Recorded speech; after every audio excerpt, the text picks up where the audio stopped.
Bonsoir à tous, bienvenue sur Monaco Info. Pour cette première édition de la semaine, voici les titres de ce lundi 25 septembre. Il est présenté comme un lieu d'activité incontournable de la Principauté. L'espace Lamartine a officiellement été inauguré ce matin par leurs Altesses Sérénissimes, le Prince Albert II et la Princesse Charlène. Reportage à suivre dans quelques instants. La Princesse Charlène qui était présente dimanche soir au bal de l'Amicale des Aînés. Un rendez-vous convivial sur son initiative qui aura réuni près de 120 personnes.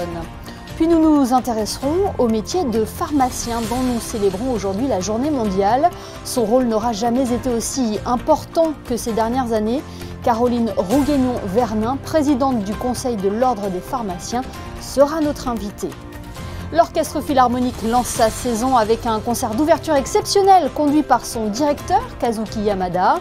Et puis c'est la rentrée également pour les ballets de Monte-Carlo. Jean-Christophe Maillot, chorégraphe directeur de la compagnie, viendra dévoiler la programmation de cette nouvelle saison qui débute dès ce week-end par une tournée en Asie. Nous vous le présentions dernièrement sur notre antenne, l'espace Lamartine a officiellement été inauguré ce lundi matin par leurs Altesses Sérénissimes, le Prince Albert II et la Princesse Charlène. Après 3 ans de travaux d'embellissement, cet espace de 1000 m² dédié à l'activité et aux loisirs a déjà accueilli ses premiers membres. Le reportage d'Émilie Flamin et Sylvain Péroumal. Depuis son ouverture, l'espace Lamartine compte 300 adhérents. Parmi eux, Jackie et Dominique qui s'exercent ce matin au bricolage. Alors rappelez-vous, quand on utilise le pistolet, on relâche toujours pour éviter que ça ressorte encore. Ah d'accord. Voilà. On apprend à faire des carreaux, faire la jointure des carreaux sanitaires très spécifiques, par exemple pour la douche, la salle de bain. Ça m'intéresse parce que je fais beaucoup de bricolage à la maison. Mais Jackie ne s'arrête pas là. Quand il n'est pas en train de bricoler, il fait du chant. Et pour Dominique, c'est pareil. On fait beaucoup de choses.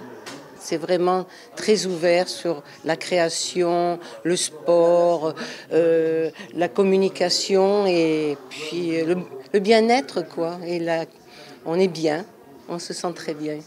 Espace sensoriel, peinture ou encore salle informatique, il y en a pour tous les goûts et tous les âges dans un seul et même lieu. L'idée, c'était de proposer un large panel d'activités pour tout public, c'est-à-dire d'éviter le clivage entre les différentes tranches d'âge, parce que ce qui est réservé aux personnes âgées n'attire pas forcément la personne âgée qui ne se reconnaît pas dans cette population. Donc l'idée, c'était de brasser un peu les générations, de façon à ce qu'il y ait une interaction entre eux, ou pas, il n'y a aucun caractère obligatoire, mais c'est plutôt de stimuler et de bénéficier de l'expérience des uns, de l'enthousiasme des autres, et de faire un peu cohabiter, quand c'est possible, toute tranche d'âge dans des activités différentes.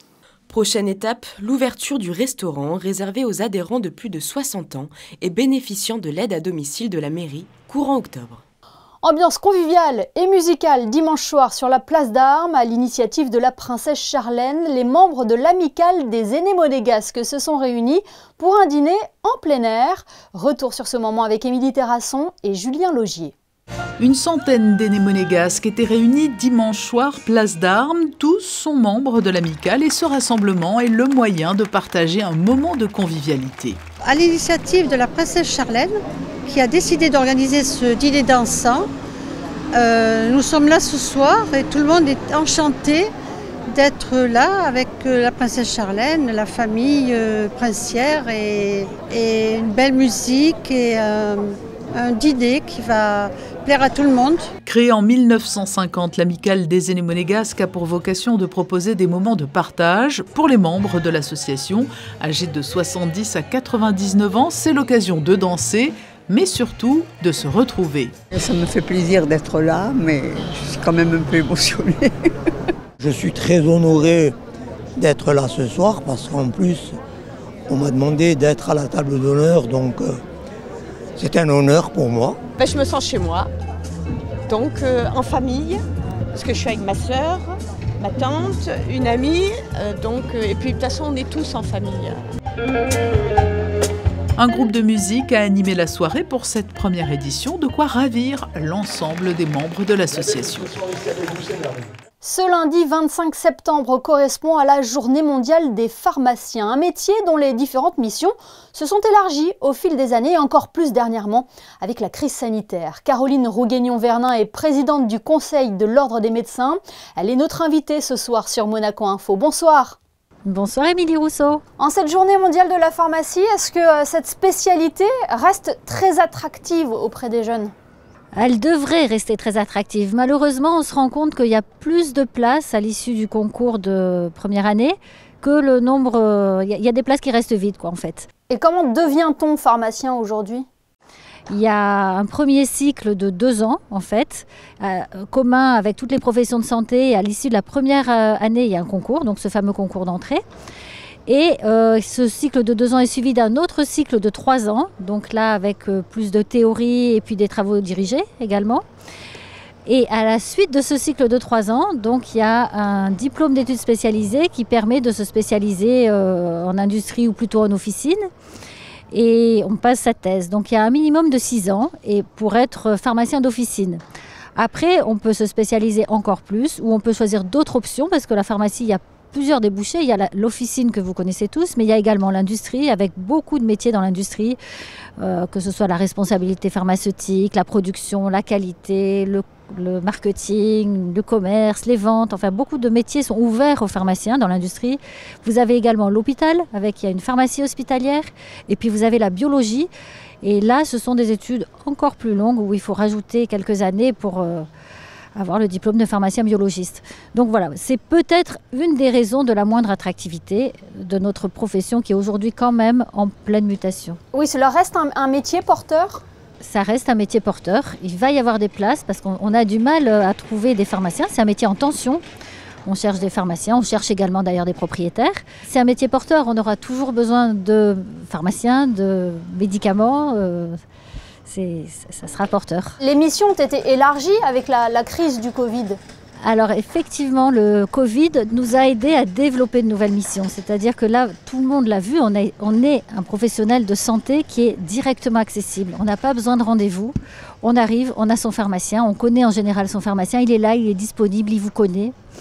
Et les missions qu'il a effectuées pendant le Covid, qui ont été les tests, qui ont été très utiles. Il y a eu les vaccins contre le Covid, il y a les vaccins maintenant contre la grippe.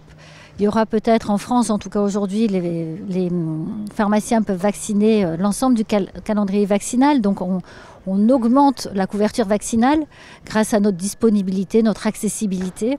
On va pouvoir, alors en France c'est en train d'être mis en place, mais effectuer des TROD et pour les femmes par exemple qui ont des cystites, elles n'auront plus besoin d'attendre 2-3 jours pour trouver un médecin disponible et avoir une prescription. Bon, c'est en train d'évoluer, hein. Ce n'est pas encore le cas à Monaco, mais je suis confiante sur le fait que ça arrive chez nous aussi et ça va être développé déjà en France. C'est comme ça que vous qualifieriez votre relation avec les clients, une relation de proximité et de confiance ? Oui, de proximité, de confiance, de disponibilité, de conseil, de protection de la santé publique en fait.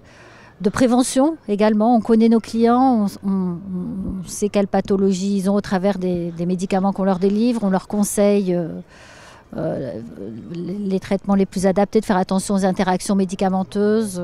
Caroline Rouguignon-Vernin, on a beaucoup parlé au cours des derniers mois d'une pénurie de médicaments. Qu'en est-il à Monaco ? Alors Monaco, on est exactement comme en France sur ces pénuries. Ni plus ni moins, parce qu'on a les mêmes fournisseurs que la France, les mêmes médicaments que la France. Donc les industriels ont les mêmes problématiques, ce sont les mêmes industriels. Ça commence à aller un petit peu mieux, mais il y a un risque d'avoir à nouveau des tensions cet hiver quand les pathologies vont se développer et qu'on aura besoin de plus de médicaments. Le risque de tension existe toujours.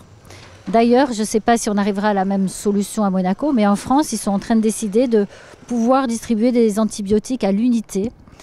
Quelque chose sur lequel l'ordre des pharmaciens français, monégasques, ont toujours été quand même plutôt opposés. Mais bon, il y a ces réflexions qui sont en cours de façon à limiter la pénurie de médicaments. Eh bien, merci beaucoup Caroline Rouguignon-Vernin d'avoir été notre invitée en cette journée mondiale de la pharmacie. Combien d'officines en principauté ? Alors, il y a 16 officines en principauté. De pharmaciens qui travaillent dans les officines, il y en a une petite cinquantaine, un petit peu moins de 50. Et inscrits à l'ordre, on est un peu plus de 80, entre 80 et 90. Et puis il y a d'autres pharmaciens qui travaillent dans les industries également sans être inscrits à l'ordre. Donc il y a pas mal de pharmaciens quand même.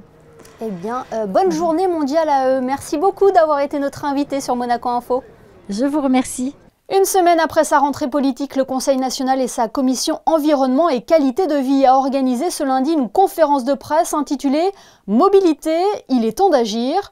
Une conférence qui coïncide avec le lancement de la Semaine européenne de la mobilité qui tend à promouvoir des solutions de déplacement durable. Réaction au micro de Yannick Debever. C'est un coup de gueule.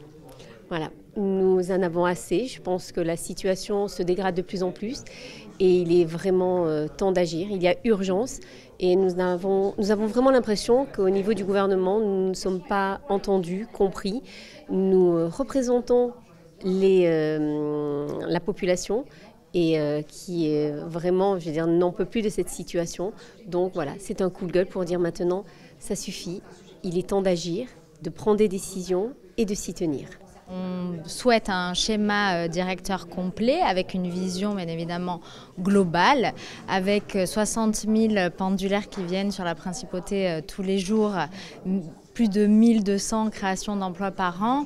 On ne peut pas continuer ainsi. Je pense que le projet structurant est bien évidemment le métro parce qu'il peut être non seulement en intramuros mais avec les pays voisins de Cannes, principalement nos pendulaires viennent entre Cannes et Vintimille, donc la solution, non peut-être pas aujourd'hui à l'instant T, mais dans le devenir, c'est bien évidemment, je pense, le métro. Ouvrons un chapitre culture à présent avec tout d'abord le lancement de la saison de l'Orchestre Philharmonique de Monte-Carlo. Sous la direction de Kazuki Yamada, l'ensemble a proposé de grands classiques avec un hommage rendu au prince Régnier III dont on commémore cette année le centenaire de sa naissance. Le récit de José Sacré. Grandiose, le concert d'ouverture de la saison 2023-2024 de l'Orchestre Philharmonique de Monte-Carlo, dimanche 24 septembre, a été grandiose. Première œuvre au programme dans le cadre de la commémoration Régnier III, Kazuki Yamada a dirigé Symphonia Sacra, la troisième symphonie du compositeur polonais Andrzej Panównik, une pièce commandée à ce compositeur polonais par le prince Régnier III et créée dans la cour d'honneur du Palais Princier le 12 août 1964 sous la direction de Louis Frémaux.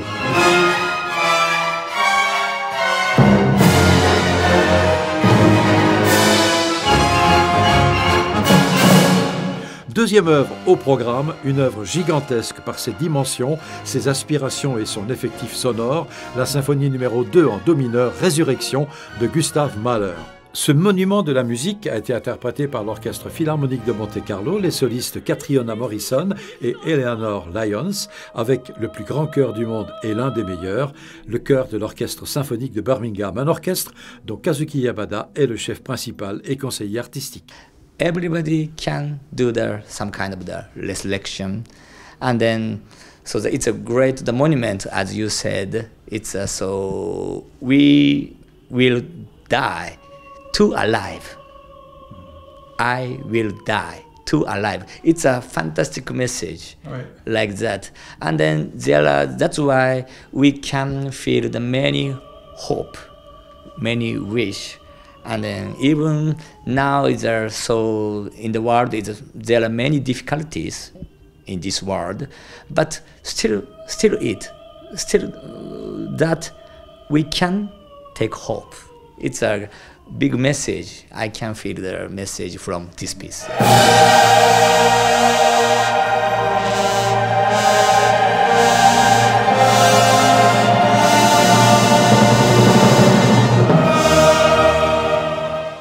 C'est la rentrée également pour les ballets de Monte-Carlo. La compagnie, emmenée par Jean-Christophe Maillot, a dévoilé la programmation de la saison à venir.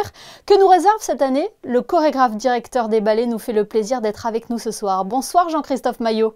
Bonsoir. Avant de revenir sur la riche saison qui s'annonce, est-ce que l'on peut jeter un coup d'œil dans le rétroviseur ensemble?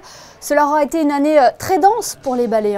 C'est vrai que l'année dernière a été une année très dense. On a eu beaucoup de créations, beaucoup de tournées et surtout cette fête de la danse qui nous a fait extrêmement plaisir de retrouver de si près toute la population monégasque et tous ceux qui travaillent ici aussi à Monaco, et c'était vraiment formidable. À partir de maintenant, même dès ce week-end, avec une tournée en Asie.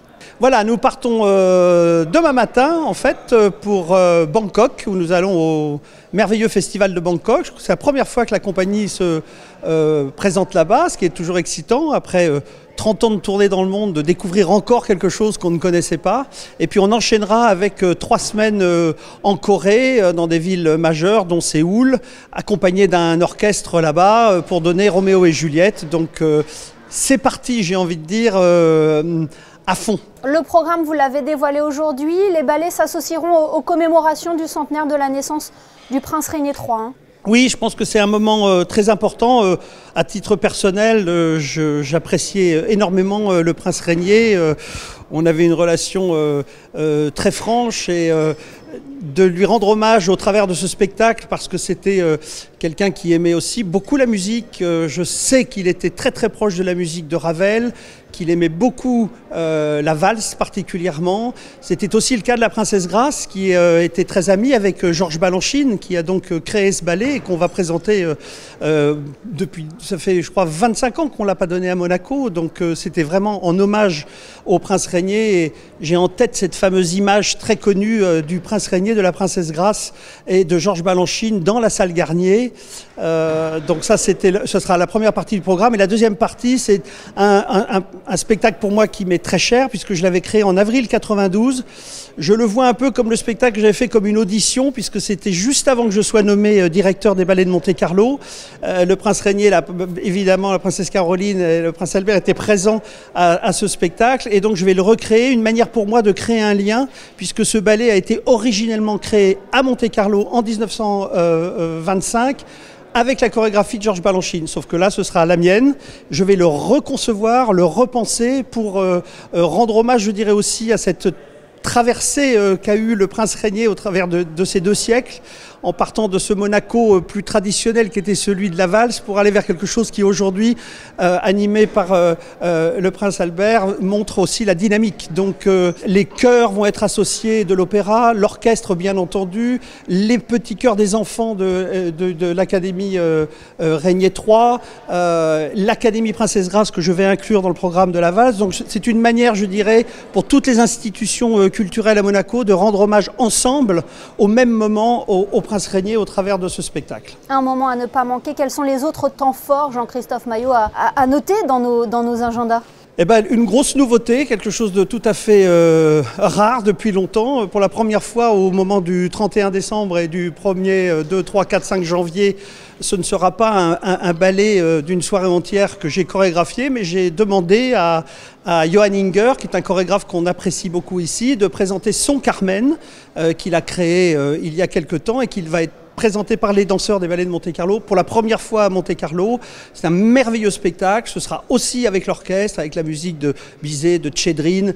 Je pense que ça peut être intéressant et passionnant pour le public de découvrir une nouvelle vision, je dirais, de l'art chorégraphique par un chorégraphe invité que j'apprécie beaucoup. Ça, c'est le moment de décembre. Et puis en avril, on vous retrouvera avec un programme aussi avec l'orchestre très riche, et une particularité, encore une, la reprise de Vers un paysage que j'avais créé en 1995 à Monte-Carlo et que je n'ai jamais donné à l'orchestre et que nous allons faire pour la première fois à l'orchestre, un très gros défi. Et puis ce sera accompagné d'un beau ballet d'un chorégraphe qui n'est jamais venu à Monte-Carlo, que j'aime beaucoup, qui est un chorégraphe anglais qui va présenter pour la première fois une création qu'il avait déjà fait il y a longtemps pour le New York City Ballet, qui s'appelle Christopher Wheeldon, et qui est une star de l'art chorégraphique, je dirais. Et pour finir, pour les gens un peu pointus qui ont envie de découvertes assez merveilleuses, c'est Sharon Eyal, qui est cette chorégraphe extraordinaire israélienne, très avant-gardiste mais passionnante, qui va pour la première fois faire un travail sur pointe. Donc voilà, le programme de l'année est bien chargé. Je ne parle pas des tournées, de tout ce qu'il y a autour et qui va continuer à nous animer. Eh bien, merci beaucoup Jean-Christophe Maillot d'avoir été notre invité sur Monaco Info. On rappelle que l'ensemble de la programmation de la saison des ballets de Monte-Carlo est à retrouver sur votre site officiel. Merci beaucoup. Je vous en prie, merci à vous. Dans le reste de l'actualité en images, large succès pour la Roca Team en championnat. Les Monégasques ont dominé Châlons dimanche soir, 104-68. Une rencontre durant laquelle ils n'auront jamais été inquiétés par les promus. Monaco signe une deuxième victoire en Betclic Elite avant la réception de Saint-Quentin ce mardi à 18h30. Le premier match de la saison à Gaston-Médecin. On connaît la date du prochain meeting d'athlétisme Herculis EBS à Monaco. L'événement aura lieu le 12 juillet 2024 au Stade Louis II et réunira sans aucun doute les meilleurs athlètes au monde. Toujours idéalement placé au calendrier sportif, Herculis permettra aux engagés de se préparer au mieux pour les Jeux Olympiques de Paris qui débuteront 2 semaines plus tard, le 26 juillet 2024. Et puis c'est à Albertville, ville qui a accueilli les Jeux d'hiver en 1992, que Monaco s'est distingué au championnat d'Europe de pétanque. Les Monégasques ont décroché le bronze après un parcours incroyable en ayant notamment battu le champion en titre, l'Italie. Une 3e place méritée qui prouve la vitalité du sport boule en principauté et avant l'organisation du championnat d'Europe U23 à Monaco les 12 et 13 octobre prochains. Place à présent à ce rendez-vous qui met en valeur ceux qui font Monaco. Artisans, restaurateurs, commerçants, ils participent à l'attractivité de la principauté. Quelle est leur histoire et leur savoir-faire? Aujourd'hui, Christine Datomel, vous êtes du côté du quartier de Monte-Carlo, chez une enseigne plus que centenaire. Et oui, aujourd'hui, c'est dans la plus vieille droguerie de Monaco que je vous retrouve. Le Bazar Picot a été créé en 1905 et traverse les décennies. Alors en effet, le commerce a su s'adapter au mode de consommation. Depuis toujours, il sert les Monégasques, mais également le Gotha international. Toute une histoire. Nous avons eu bien entendu la maison princière, la princesse Grace qui est venue nous rendre visite quelques fois, la princesse Caroline, le prince Albert, la princesse Stéphanie bien entendu. Et puis après nous avons nombre d'artistes de cinéma, et puis surtout pas mal de sportifs, que ce soit des athlètes ou alors dans la course moto. Enfin, on a eu pas mal.